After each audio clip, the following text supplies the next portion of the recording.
How do you get pictures of your pocketbook? You hire a Purse Paparazzi. Huh? It's episode 13. Let's talk about it.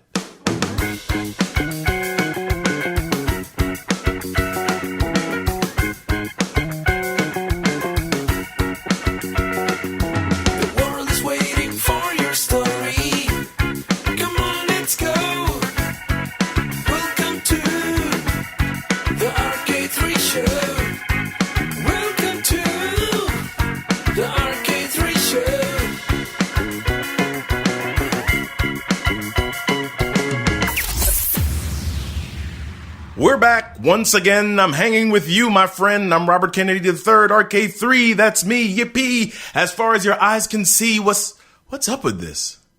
I've started off the last few shows with some sort of fake rap attempt, and as much as you might think it's a joke, I'm beginning to take it seriously. Honestly, I think I might have a future in rap. I'm going to whip out my old portable studio and see if we can get the cables to work. Then I'll go down into the lab, see if I can come up with some amazingness, some dope, funky, fresh fire that'll blow your mind. Okay, I'm sorry. It was a throwback moment, like an old athlete reliving the glory days in her mind. Well, we're back with another episode. Have you been enjoying the others? Last episode, we got some super duper knowledge from Neil Patel. Neil came and dropped some literal bombs, marketing gems for your business. If you haven't checked out the Epi, you like that, huh? Epi, short for episode? Get it? Never mind. If you haven't checked it out yet, go back and check out episode 12 of the RK3 show. Listen, rewind, take some notes. You'll be glad you did, and you'll come back and thank me for saving your life. You will. I promise you. Listen, y'all, I want you to have your voice on the show, like literally your voice on the show. No, not you writing and me reading. I want your literal voice. So here's what I want you to do. Record a 10-second voice memo. Go to www.robertkennedy3.com/voicemail and leave me a message. Tell me what you think of the show, what you want to hear more of, or even what you want less of. I'll play your voice on the show as long as you don't curse. I'll listen to your feedback. I'll listen to a verse, but do your man a favor and don't curse. Boom, bap. Okay. All right. There it is again. All right. I'm doing it. Okay. All right. If you want to send a suggestion or a question to the show, you can also send it to me at podcast@robertkennedy3.com. That's podcast@robertkennedy3.com. Hey, y'all, as a speaker, I have a team that works with me to keep things straight, but I also use some tools to help me keep things moving. And one of the most important tools I use is a calendar scheduler. So instead of going back 4 or 5 times by email, I'll send the link, and the other party and myself were able to quickly set up a convenient time for both of us. For this, I use Calendly.com. That's Calendly.com. Today's show is brought to you by Calendly.com. It connects with your calendar, finds the open slots you've determined, and sets it up so you will only book meetings at times that work. Say goodbye to double booking and time spent setting up meetings when you could be golfing instead. Shh. Anyway, check out Calendly.com. Let's jump into the show. Today's guest is a pitching machine. No, not a baseball pitching machine. She's a business owner who speaks, and she's auditioned for Shark Tank as well as won several pitch competitions. She believes she was born to speak, and she absolutely loves what she does. She's the owner of a business called Purse Paparazzi and works with business owners who want to build more business for themselves through speaking. For the win, my guest is Quinn Conyers. Quinn's got a story. Let's tell it. Quinn, we've spoken in the past about you and your journey in public speaking. One of the things that you've told me is like, OMG, I absolutely love speaking. This is what I was born to do. What is it about public speaking that has you so sprung? And it's you used a word that's very interesting, and it's called journey. And I'm just now at this ripe age, I've been speaking for 13 years, finding joy in this journey. Just to be very transparent, when you know you're supposed to do something, it really comes in raw form, and you have to mold it and test it and think it out. And sometimes that can cause confusion and frustration. But what I find that being on stage and being alive, number one, you and me together share a passion and something that we are both good at that the general population fears. So let's be clear about that. Their speaking is the number one fear of all Americans. 75% of adults have a fear of speaking in front of crowds. So I take pride in doing something that is so natural to me that is scary to some. It's a pride thing. But I also like to speak life into people, and give them tools and resources. And motivation isn't something different, isn't something new. People have been speaking life into things for a very long time, not to go on a religious, background, but, when God spoke, he spoke things into existence. And I feel like there is power in people's words. And sometimes the reason isn't because all these people or forces are against you, but I really believe that life is really in your mouth and life is in what you say. So I believe that once somebody kind of embodies that, embraces that, and knows that, they can change not only what they do in life, but they have the power to instill that into someone else. And that is why I'm so fired up about speaking, because literally you can change someone's mindset, their life, where they're going, where they want to be by what you say and speak life into them. We always remember back in the day when teacher so-and-so said we couldn't be anything, or somebody told us that we couldn't, and we hold that. But what if we flip that? Why can't remember when people spoke life into us? And that's the part of the side of the coin I want to be on. So you said something really interesting just now with regard to fear and how people have this fear of public speaking. And then you spoke about yourself and how you love to do it. But what about the person that the fear is almost crippling to some degree, right?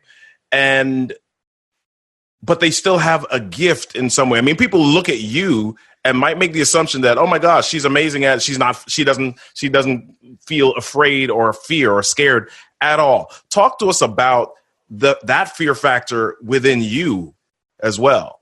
I think you have to really understand what the root of fear is. Fear, if you really get to the root of it, is rejection. So a lot of people are fearful, not just of public speaking, but anything in life. Either it's rejection or it's fear of failure.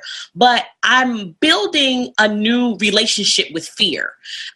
It's the same type of relationship that I'm building with setbacks and things. If you want to be super successful in certain things, whether it's speaking, being a speaker, or being an entrepreneur, or getting that promotion, you're going to have to do things that scare you and push you out of your comfort zone. People are not successful because they're more gifted, they're more talented. It's they push past fear. So once you understand and have a different relationship with fear, understanding that if you want to go to the top, or if you want to be the best at whatever you do, something along that journey is going to scare you. And you have two choices. Can you push past it anyway? Or do you leave yourself stuck and stagnant, and then 30 years from now, you're looking back and be like, I wish I shoulda, coulda, woulda. And I don't know about you, but I don't want to live my life shoulda, coulda, woulda. And I know this is very interesting. I'm going to be very transparent with you and with your listeners. I am fearful of cold calling. I hate it with a passion. I don't like it. You know what I mean? I don't know what it is. Put me on a stage of 500, 5,000. Give me the mic. I'm ready to go. But I have to call somebody one-on-one. But I also know that that's going to come back to me. You can avoid it for so long. If you want to reach a certain level of success, you got to push past it and understand that fear really is either a symptom of you're afraid that you're going to be rejected, or you're afraid that you're going to be failed. But if you want to make it to the top, you got to do it anyway. You got to do it afraid, is what people say. You got to push past it. So it's just understanding that it's normal. It's part of the journey. Nobody's reached success without being afraid or feeling rejected. It's part of it. The journey. We want the success, but we don't want the stress, you know? Wow, that's so good. Somebody needed to hear that. today, the relation of fear to feelings of rejection or something that's internal to us that's causing us to feel like I'm going to be made to look like a fool or an idiot or look crazy. And so, you know what, I'd rather just stay on the couch and not do it. So in order to reach our success, you've got to endure the stress. Is kind of what you said. And you know right? what, too? It always comes back. So even if you don't do it at that moment, it always comes back. I remember hearing a story about someone who always wanted to be, a baker. You know what I mean? Bake cakes, pies, all that other stuff. And of course, everybody thought they were crazy, get a good job, pursue, don't do that. That's too risky. And then it was a couple of years later when he was walking past a bakery and he smelled the bread and broke down, Wow. because what fear and speaking or whatever you're fearful of, it doesn't go away until you conquer it. Wow. Or worse, you stay with it and then you start feeling a life of regret, and nobody wants to feel that. You at least want to attempt and not go the way you want it to versus get to a certain point and look back and like, it really wasn't that serious. Wow.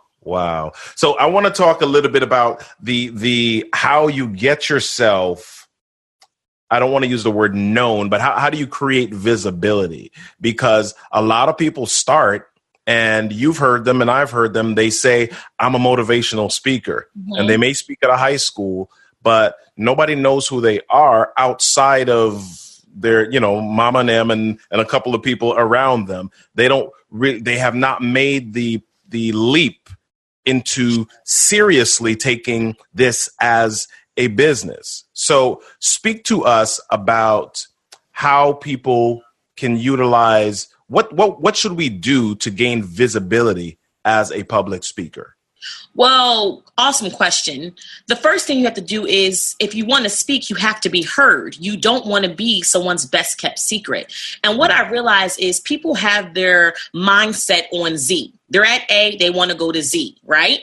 And one of the things you have to realize is before you get to Z, there's certain things that have to be in place. What platforms are at your disposal that you can begin speaking right away and utilize those? There's no reason why you're a speaker if you're not posting videos on LinkedIn, Facebook, YouTube, using those free opportunities to share your voice, to share your message. Be intentional about who you're speaking to. So if I want to speak to entrepreneurs about using public speaking in their business to grow it, I need to say that when I'm speaking so my message isn't for everyone. I want you to tune in if you're an entrepreneur. So that's the one way. Utilizing the tools that allow your voice to be heard, because some people want to play, I don't have a lot of money, or I don't have this, that, or, I'm not speaking yet because nobody's offering me an honorarium, but have you built your speaker brand, because that's a thing, your speaker brand, who you are. So that's the first thing, making sure that you are utilizing opportunities to share your voice on a podcast, on a webinar, YouTube, LinkedIn, Facebook. The second thing is out there, you got to speak for free. Nobody wants to use the F word when it comes to speaking, right? But you have to be willing to share your voice. And what you have to understand, and what I tell people all the time, Lisa Nichols did it. Les Brown did it. Eric Thomas did it. They all spoke for free, but in the beginning, and then they began to speak for free and get paid. Now, how do you do that, Quinn? It doesn't make any sense. How do you speak for free and still get paid? Communication, motivation, leadership, and more. You're listening to the RK3 Show. Your payment is testimonials. Your payment is video footage. I saw a great video about the guy before I even got on here, was talking about how you're a great motivational speaker. That's your currency. So then when you go to an organization, or organization approaches you, you have social speaking proof to say, here's my honorarium. This is how much I charge. And here are all these people who also agree how great I am. Because it's one thing for Robert to say how great and amazing he is. Right. He is. But it's another thing for Quinn to say it, for this person from this conference to say it. So even if it's, speaking for free. Now, how do you find free speaking opportunities? There's a whole bunch of hashtag call for speakers in Google that you can start there in your industry. Also, hosting your own event, doing a podcast, doing a webinar. These are different ways that you can share your message. But I think one of the things is people want to get away from, free. And even me, I was like, okay, I've been doing this for a while. I'm 13 years in. But when Lisa Nichols, which is one of my great motivational speakers that I enjoy, she's like, I speak for free all the time. Because once you get smart, you can also sell your programs, your products and services in the back of the room. But if you only want to go out, and here's some stats for you, for all those people listening out there who are into stats, only 51% of speakers make their money actually through speaking. The other 49% is through products, programs, and services. So that's about 50-50 you want to look at it. So there's a bunch of people out there speaking for free and getting paid. So don't let that be your hang up. Right. So let's talk a little bit. I slightly switch, but one of the things that you have done in the past is you have done these pitch competitions. Yes. Right? And you've earned money. You actually come in and you won money through pitching. And so pitching, there's an art form to that. It's not that you just go up and you just talk. There's an art form to it. And here's where I'm going. There are a lot of times we speak and we're just kind of rambling and we don't have a story to tell, or we have not, I don't want to say we don't have a story to tell, but we haven't structured or formatted our story in such a way that people can palpably take it in and listen. So what advice do you have for people who are starting out or people who are speakers about how they should pitch or format their stories? So good question again. So pitching and speaking are related. I would say like brother and sister, right? They're not too far off. They're not cousins. They're brother and sister. Even on a good day, they might be husband and wife, right? They're very related. I'm an analogy girl, right? So they're very connected, right? And the biggest thing between speaking and pitching is it's time. That's the only difference, right? When it comes to speaking, you generally have a window of time, 5 to 10 minutes, a keynote, 30, 60, 90 minutes, workshop, 45 minutes to 90 minutes, give or take. Pitching is the same thing, except for your message has to be clear, concise, compelling, and condensed. So if you are a speaker, you already have a heads up because you already understand the mechanics of delivering a powerful presentation. The challenge is most speakers are good off the cuff, and if they have a certain window of time, they can make it happen. With pitching is you might have 60 seconds or 2 minutes and it's a dead hard time stop. If you go over, because this is competition, then you can be disqualified. So it forces you to get your message tight. I always tell people, whatever you do, if somebody asks you what type of speaker you are, or what do you speak about, or what do you do, or, what kind of entrepreneur are you, you need to be able to say that in one sentence. Right. So when it comes to pitching as a speaker, or comes to pitching period, even what you do or what your book is about, you have to learn how to be clear, concise, and compelling. We all know about the elevator pitch, but it really does go down to, I can share the same message in 6 minutes or 60 minutes, depending on what time. That's why I think it's so funny to me how speakers get really, really thrown off if, you know what, Quinn, I know that Robert just spoke and he was a great speaker and he went over time. So I know that we told you that you got 10 minutes, but you really got 5. Or I know I told you that you got 30 minutes, but you really have 10. So one of the biggest things about mastering a great pitch is to really understand what you're going to say. Same thing, telling a story, adding vocal variety, using, your hands, nonverbal communication, but getting time down. You have no time for fluff. Whereas you can fluff a little bit in speaking, but pitching straight to the point. And that is how I have been able to do that. And it's also a confidence thing as well. I always say that, you want to step on stage and you want to command the crowd. And there's a bunch of ways that you can do that. But I really do think that my ability to win these pitch competitions is just my foundation in being a great speaker and honing in on that craft. I can't go off of talent alone. I still practice. I still go to workshops. I still learn. I'm an avid learner of professional development, and I have a high school diploma, a bachelor's, and a master's degree. And I'm still taking notes. I'm still learning. So that is an art form. And the biggest difference, is the fact that it's time. It's being able to be clear, concise, and compelling in a condensed amount of time under pressure. Wow. That, I mean, we could talk about this all day, but we only have a certain amount of time. Speaking of time, on the podcast. So listen, I want you to tie this up for us. Number one, tell us a little bit about where people can connect with you and find you online. That's number one. But I also want you to tell us a little bit about what's the one thing that people should work on as speakers? If you had to give them one passing or one leaving phrase, or I'm losing my words today, but what's the one thing that you want to leave with us as advice for speakers? You know, I have several mentors, and I would say two things that stick out to me. When it comes to speaking, one of the things that I would give my advice to any speaker is, number one, be transparent. Okay. Share something about yourself with the audience that will allow you to connect with the audience as a great speaker, because people want to feel like, oh, that she's like me, you know, whether it's, you know, we're both women, we're both African-American, we're both parents, we're both speakers, whatever that is, you definitely want to share something transparent about yourself. The second thing is you got to be willing to share that thing that you're most embarrassed about as a speaker. And what I realized is I have a good friend and mentor of mine who was very embarrassed about a certain situation.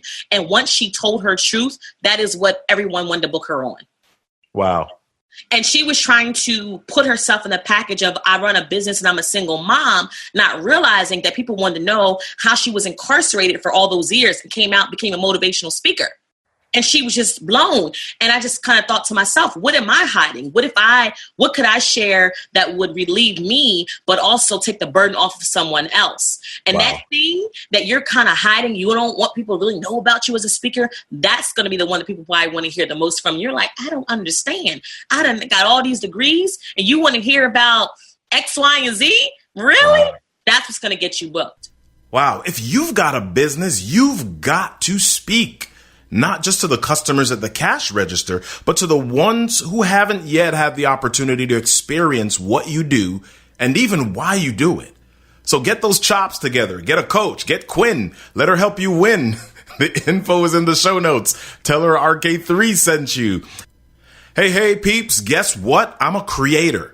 We're creators, and we need your help to keep this thing going. So head on over to patreon.com/the RK3 show to become a patron of the show. Support the show, and patron perks like behind the scenes footage, shout outs, and special offers will be yours. So head on over to Patreon, patreon.com/the RK3 show.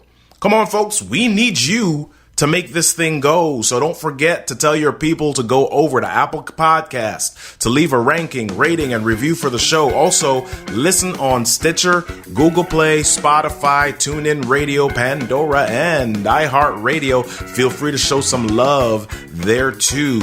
Listen, everyone, all the things that happen to you in your life is your stuff is your story, and your story deserves a stage. I'm Robert Kennedy III, and you've been listening to The RK3 Show.